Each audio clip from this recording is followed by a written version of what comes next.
Hello, this is doctor Danish. Welcome to NFA classes. आज का ये वीडियो क्लास राइबोसोम्स के बारे में है और इसका टाइटल है ribosomes protein machinery of the cell. सबसे पहले हम हिस्टोरिकल बैकग्राउंड की बात कर लेते हैं। तो इसकी सबसे पहले एल्बर्ट क्लाउडे ने 1941 सीई में, actually C stands for common era, और पहले इसको एडी लिखते थे पर अब टर्मिनोलॉजी चेंज हो गई है और अब एडी को सी कहा जाता है। तो सबसे पहले एल्बर्ट क्लाउडे ने 1941 में राइबोसोम्स को सेल के साइटोप्लाज्म से आइसोलेट किया और इनको माइक्रोसोम्स का नाम दिया। ठीक है।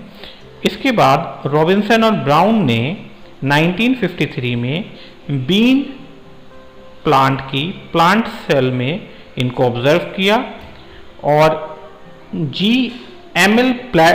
पैलेडे ने 1955 सीई में सबसे पहले इन डेंस ग्रेन्यूल को एनिमल सेल में ऑब्जर्व किया और फिर आइसोलेट किया।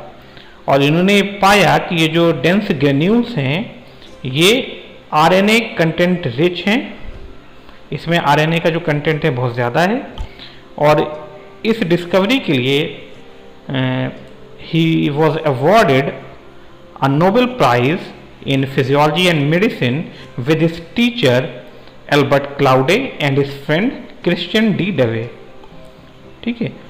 और ये जो राइबोसोम्स का जो टर्म राइबोसोम है, इसको जो कॉइन किया था वो आर.बी. रॉबर्ट्स ने किया था 1958 सीई में। और इनको राइबोसोम नाम इसलिए दिया गया क्योंकि इन डेंस ग्रेन्यूल में राइबोस न्यूक्लिक एसिड का जो कंटेंट था बहुत ज़्यादा था, इसीलिए इनको राइबोसोम्स का नाम दिया गया। राइबो का मतलब यहाँ पे राइबोस न्यूक्लिक एसिड से है और सोमामीन बॉडी यानी कि ऐसी बॉडीज जिसमें राइबोस न्यूक्लिक एसिड का कंटेंट बहुत ज़्यादा है। ठीक है। अगली स्लाइड पे आते हैं अब। तो सबसे पहले अब राइबोसोम्स क्या होते हैं। Ribosomes are ultra microscopic ribonucleoprotein particles found either in fixed form. Fixed form में ये रफ एंडोप्लाज्मिक रेटिकुलम या न्यूक्लियर एनवेलप पे अटैच रहते हैं, इससे स्टिक रहते हैं, किए रहते हैं और वहाँ पे ये प्रोटीन का फॉर्मेशन करते हैं। जबकि दूसरी जो फॉर्मेशन होती है, दूसरी जो फॉर्म होती है इनकी, वो फ्री फॉर्म होती है। इसका मतलब ये स्कैटर्ड रहते हैं सेल की साइटोप्लाज्म में। और ये जो राइबोसोम्स हैं वो सभी लिविंग सेल्स में पाए जाते हैं। ठीक है। और इसके अलावा जो है ये स्मॉलेस्ट सेल ऑर्गेनेल्स हैं जिनका ऑन एन एवरेज डायमीटर जो होता है 150 एंगस्ट्रॉम से लेके 250 एंगस्ट्रॉम के बीच होता है। And they are amembranous organelles. They are not covered by any unit membrane, so called naked organelle. They are also found in mitochondria and plastid of eukaryotic cell. और यूकैरियोटिक सेल में जो ribosomes पाए जाते हैं ये दो तरह के होते हैं राइबोसोम्स, 70S और 80S। तो इसमें जो माइटोकॉन्ड्रिया और क्लोरोप्लास्ट जो होता है यूकैरियोट में, इसमें जो राइबोसोम्स पाए जाते हैं ये 70S टाइप के होंगे। और इनकी जो प्रेजेंस है वो वैलिडेट करती है एंडोसिम्बायोटिक थ्योरी। एक्चुअली मैंने पिछले क्लास में आपको ये बताया था कि 2 बिलियन ईयर्स एगो पहले यूकैरियोटिक या यूकैरियोट्स का फॉर्मेशन हुआ प्रोकैरियोट्स से। और ये थ्योरी क्या कहती है? ये थ्योरी कहती है कि दो तरह के बैक्टीरिया थे, लार्जर बैक्टीरिया और स्मॉलर बैक्टीरिया। तो लार्जर बैक्टीरिया ने स्मॉलर बैक्टीरिया को एंगल्फ कर लिया, पर ये लार्जर बैक्टीरिया के अंदर जाके डाइजेस्ट नहीं हुए और ये इसी फॉर्म में लार्जर बैक्टीरिया के अंदर पड़े रहे। और ये जो स्मॉलर बैक्टीरिया थे ये धीरे धीरे इवॉल्व कर गए सेल ऑर्गेनल्स में। ठीक है। तो ये जो सेल ऑर्गेनल्स में इवॉल्व कर गए तो राइबोसोम्स भी, क्योंकि प्रोकैरियोट्स में 70S टाइप के होते हैं, तो सेल ऑर्गेनल्स में क्योंकि यही इवॉल्व किए हैं तो इसमें भी सेल ऑर्गेनल्स में भी जो राइबोसोम्स होते हैं ये 70S टाइप के होते हैं। तो इस तरह से the presence of 70S type of ribosomes validates the endosymbiotic theory of eukaryotic cell evolution. इस स्लाइड में मैंने आपको दिखाया the presence of ribosomes in cells. तो इसमें दो तरह की सेल्स हैं, प्रोकैरियोटिक और यूकैरियोटिक। तो सबसे पहले राइट हैंड पे प्रोकैरियोटिक सेल या बैक्टीरियम सेल है, या बैक्टीरिया की एक सेल है। इसको मैं फोकस करके आपको दिखाता हूँ।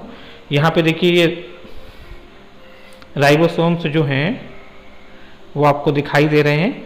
राइबोसोम साइटोप्लाज्म में स्कैटर्ड फ्री फॉर्म में है, और ये पूरी साइटोप्लाज्म में स्कैटर्ड फॉर्म में, फ्री फॉर्म में फ्लोट कर रहे हैं, फैले हुए हैं, ठीक है। जबकि यूकैरियोट्स में, इसके कंपैरिजन में आप देख लें, यूकैरियोट्स में जो राइबोसोम्स हैं वो दो तरह के हैं। एक तो फ्री राइबोसोम्स हैं, देखिए यहाँ पे फ्री राइबोसोम्स को दिखाया है, ये साइटोप्लाज्म में स्कैटर्ड फॉर्म में फ्री फ्लोट कर रहे हैं। जबकि दूसरे जो राइबोसोम्स हैं वो आपके रफ एंडोप्लाज्मिक रेटिकुलम पे अटैच्ड हैं, और वहाँ पर ये क्या करते हैं, प्रोटीन का फॉर्मेशन करते हैं, या फिर mRNA से प्रोटीन को ट्रांसलेट करके फॉर्मेट करते हैं, ठीक है। अब हम अगली स्लाइड पे आएंगे। इसमें है types of ribosomes. Actually ribosomes are isolated from cells by centrifugation method and on the basis of sedimentation coefficient they are of two types. अब ये सेडिमेंटेशन कोफिशिएंट क्या है? Actually sedimentation coefficient characterizes its sedimentation during centrifugation. यानी कि अगर हम किसी cell के मिक्सचर को सेंट्रीफ्यूगेशन करें उसका, तो ये सेडिमेंट करेंगे इस सेडिमेंटेशन कोफिशिएंट पर। यानी कि दो सेडिमेंटेशन कोफिशिएंट पे दो अलग अलग तरह के राइबोसोम्स सेपरेट होंगे। पहला 70S पे 70S टाइप के राइबोसोम सेपरेट होंगे। These are found in prokaryotes and in the mitochondria and plastid of eukaryotes, ठीक है।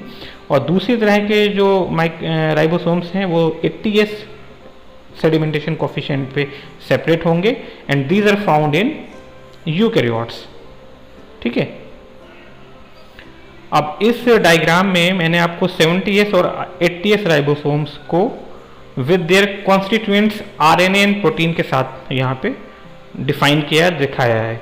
तो आप देखिए राइट हैंड पे 70S राइबोसोम है। 70S राइबोसोम देखिए जो बना हुआ है, इसमें देखिए एक तो 70S जो राइबोसोम है ये दो सब यूनिट से मिलकर बना होता है, 50S और 30S। 50S लार्जर सब यूनिट है, 30S स्मॉलर है। और जो 50S लार्जर सब यूनिट है वो 34 प्रोटीन्स की बनी है, और इसमें दो तरह के RNA है, ठीक है। इसी तरह से जो स्मॉलर जो सब यूनिट है वो 21 प्रोटीन्स की बनी है, और उसमें से सिर्फ एक ही तरह का RNA है, 16S RNA, ठीक है। जबकि हम अगर बात करें 80S राइबोसोम्स की, तो 80S राइबोसोम्स में आप देखिए कि जो लार्जर सब यूनिट है ये देखिए देखने में भी लार्जर इन साइज में बड़ा है, उसकी लार्जर सब यूनिट भी बड़ी है साइज में। तो ये 60S है, और इसमें ये 40 टाइप्स की प्रोटीन की बनी है, और इसमें 3 टाइप्स के RNA होते हैं, ठीक है। और जो स्मॉलर सब यूनिट है वो 40S होती है, जो कि 33 टाइप्स की प्रोटीन और एक तरह का RNA जो कि 18S होता है उससे बना होता है। इस फिगर में मैंने दिखाया है कि पॉलीराइबोसोम्स, दरअसल ये जब mRNA ट्रांसक्रिप्ट न्यूक्लियस में जब इसका फॉर्मेशन हो जाता है, ट्रांसक्रिप्शन हो जाता है और mRNA ट्रांसक्रिप्ट बनती है, तो ये न्यूक्लियर पोर से होके साइटोप्लाज्म में आ जाती है, और साइटोप्लाज्म में जो एंडोप्लाज्मिक रेटिकुलम पे राइबोसोम्स लगे होते हैं उनसे आके ये अटैच हो जाती है। तो ये जो एक स्ट्रैंड होता है, इस स्ट्रैंड से कई राइबोसोम्स आके अटैच होते हैं और एक पॉलीराइबोसोम्स बनता है। ये जो पॉलीराइबोसोम्स है इसमें आप देखिए ये जो दो एडजेसेंट राइबोसोम्स हैं, इनके बीच के जो डिस्टेंस होती है ये डेफिनेट होती है, ये अराउंड 90 न्यूक्लियोटाइड्स होती है, ठीक है। अगली स्लाइड पे आते हैं। इस स्लाइड में मैंने मेजर डिफरेंसेस बिटवीन 70s और 80s राइबोसोम्स के बीच में दिखाए हैं। इसमें मैंने बहुत सारे कैरेक्टर्स लिए हैं जिनके बेसिस पे हम डिफरेंसेस को शो करेंगे। सबसे पहले जो डिफरेंस शो करते हैं ये 70s और 80s राइबोसोम्स, इनमें साइज में होता है। तो साइज जो होता है किसी भी चीज़ का वो उसकी लेंथ और ब्रेथ का मल्टीप्लिकेशन होता है। तो प्रोकैरियोट में जो राइबोसोम्स होते हैं इनका लेंथ की जो रेंज होती है वो 200 से 300 एंगस्ट्रॉम होती है, जो मल्टीप्लाई करेगी 170 से लेके 200 एंगस्ट्रॉम जो इसकी ब्रेथ है उससे। तो इसका साइज यानी कि इसकी मल्टीप्लिकेशन के बाद आपको मिलेगा। और ऐसे ही यूकैरियोट्स का जो साइज होता है इसकी लेंथ 300 से 400 एंगस्ट्रॉम यानी कि ज़्यादा होती है, मल्टीप्लाई बाई 200 टू 240 एंगस्ट्रॉम। ठीक है, यानी कि ये छोटे हैं साइज में 70s वाले राइबोसोम और 80s वाले बड़े हैं। मॉलिक्यूलर वेट अगर हम देखें तो मॉलिक्यूलर वेट 2.7 इंटू 10⁶ डाल्टन होता है, यानी कि कम है। जबकि हम इसका कंपेरिजन करेंगे यूकैरियोट से तो यूकैरियोट्स का जो मॉलिक्यूलर वेट होता है वो 4.5 से 5 इंटू 10⁶ डाल्टन होता है। और एक डाल्टन की वैल्यू यहाँ ग्राम में दे रखी है जो बहुत छोटी है, यानी कि मॉलिक्यूलर वेट बहुत कम होता है। अब हम आ जाते हैं सेडिमेंटेशन कॉफिशिएंट। अब हमने आपको पहले बताया ही था कि इनका जो सेपरेशन होता है वही सेडिमेंटेशन कॉफिशिएंट पे बेस्ड है और इसके बेसिस पे ही इनको नाम दिए गए हैं, इनके टाइप को डिफाइन किया गया है। तो इसका पहले का 70s का जो सेडिमेंटेशन कॉफिशिएंट 70s होता है और यूकैरियोट्स में जो राइबोसोम्स हैं इनका सेडिमेंटेशन कॉफिशिएंट 80s होता है। ये सब यूनिट मैंने आपको दिखा चुका हूँ कि 50 और 30s से बना है, जबकि यूकैरियोट्स का जो राइबोसोम है 60 प्लस 40s से बना है। केमिकल कंपोजिशन की अगर बात करें तो इसमें 3 चीज़ें होती हैं। आरएनए होता है, आरएनए रिच होते हैं ये ग्रेन्यूल्स, प्रोटीन होता है और ट्रेसेस में मैग्नीशियम आयंस होते हैं। ठीक है, तो यानी कि प्रोकैरियोट में जो राइबोसोम्स होते हैं उसमें आरएनए का कंटेंट 60 to 64% यानी कि ज़्यादा होता है, और जबकि अगर हम यूकैरियोट से इसे कंपेयर करें तो वहाँ पे सिर्फ 40 to 44% है।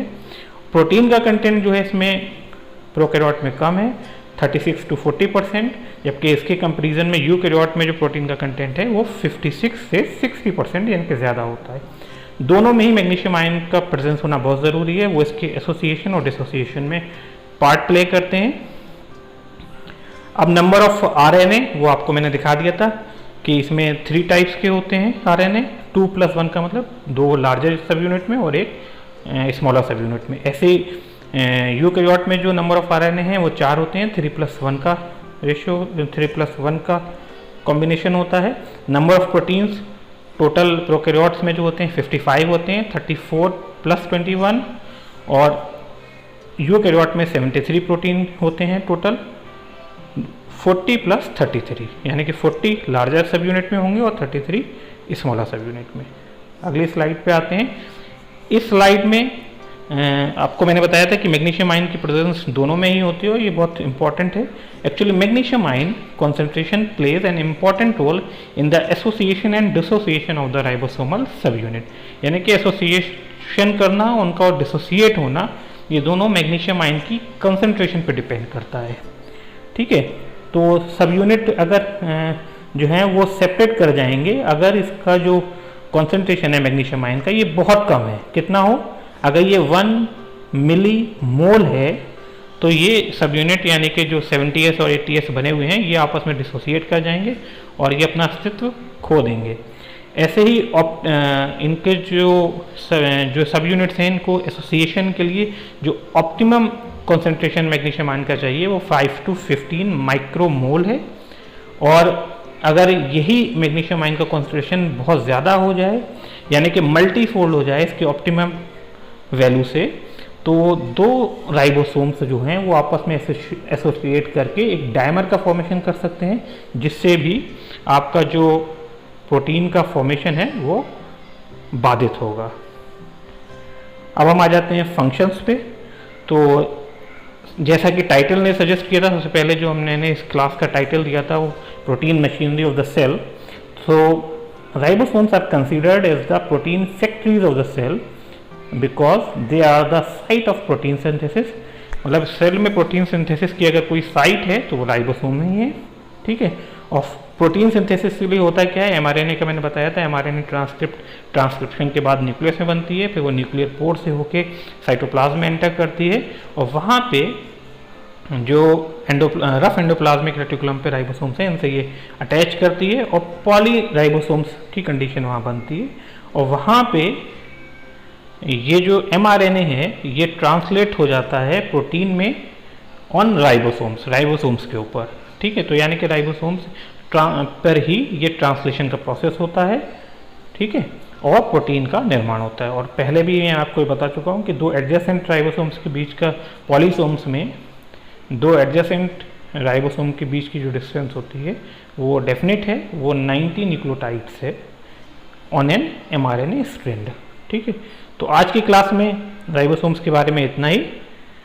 अगले में किसी और ऑर्गेनेल के बारे में बात करेंगे, और धीरे धीरे हम एक एक ऑर्गेनेल लेके सारे ऑर्गेनेल्स को हम डिफाइन करेंगे। तो आज के लिए इतना ही।